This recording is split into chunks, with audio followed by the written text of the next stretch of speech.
We need to, as General Bakshi says, Rahul, call off this ceasefire. I'm coming to you, Sanju Verma ji. 1 second. Let's listen to him. You can respond at length. I am not going to stop you, please. Dr. Ranganathan. Yes, we have a problem. The government needs to sort itself out, fix the woolliness in its head, and take on these bigots with an iron hand. Yes. But today we must speak up and stand alongside the tikkus, the pandits, the others who are today demanding support. Good evening, Rahul. You have raised two very important issues, and they're a little bit different, and let me delve into them one by one. The first one is about Pakistan and the Indians who help Pakistan, and the second is about Kashmiri Pandits. Let me deal one by one. I'll come to both very briefly. I've said this before, Rahul, and I've said it to you as well. Kashmir, unfortunately, has been turned into a snakes and ladder game. The ladders are provided by Pakistan and the snakes by Indians. It's as simple as that. I say Indians, but I wonder if these people think of themselves as Indians.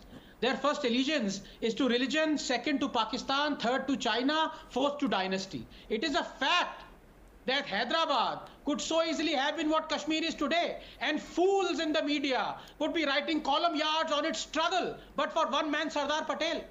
And Kashmir could so easily have been Hyderabad is today, but for two men, Nehru and Sheikh Abdullah. They set the board down for the snakes and ladder game, which their progenies have been playing ever since, making sure Kashmir's bubbling and ever-present communal bigotry, ethnic cleansing, terrorism, and religious fanaticism don't enter the India narrative. And when it comes to one particular dynast, Miss Mehbooba Mufti, one would be hard-pressed to find a bigger hypocrite or bigot, from choosing a rape accused as an election candidate, to threatening rivers of blood if 370 was abrogated, to shedding tears and mourning the death of terrorist Wani, to saying flags other than the tricolour will fly, to threatening sedition by saying, quote, why would a Muslim majority state want to stay with India, unquote, to wanting to introduce punishment according to Sharia law in Kashmir and death by stoning? Mehbooba Mufti has scaled all methane-spewing landfill summits, and now she's playing the victim card. Now let me come to the second issue. Rahul, may I please disagree with the Kashmiri Pandit who said, I appeal to my Muslim brothers to say that please do not kill us. Do Israeli Jews appeal to the majority Palestinians to not kill Jews? It's enough. We have to talk from position of strength. Remember that 2 years ago, the Supreme Court diabolically rejected reopening cases of criminal atrocities against Kashmiri Pandits because, I quote, too much time had elapsed. That's correct. Justice is now weighed against time. Governments come and governments go, Rahul, and we shout and we cry and we make 100 excuses. But we can't get away from the fact that 700,000 Kashmiris cannot return to Kashmir. The mind turns numb at the very thought that a nation is going about its business for 30 years, while 500,000 Hindus have been reduced to refugees in their own land.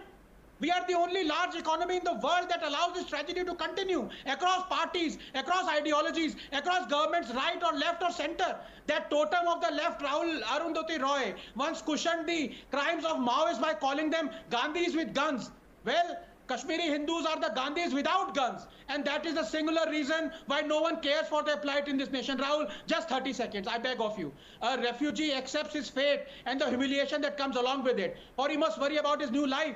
He forgets how to complain, and that is a fatal mistake, because in today's world, complaints are heard through the gun, not grammar. This nation believes inaction is a medicine. It believes time heals. It believes wounds do not fester. It believes the exiled never return. We are a nation, Rahul, that waits for death to rid us of our remembrances. They call Kashmir the Switzerland of the East. Wrong. It is a Srebrenica of the East.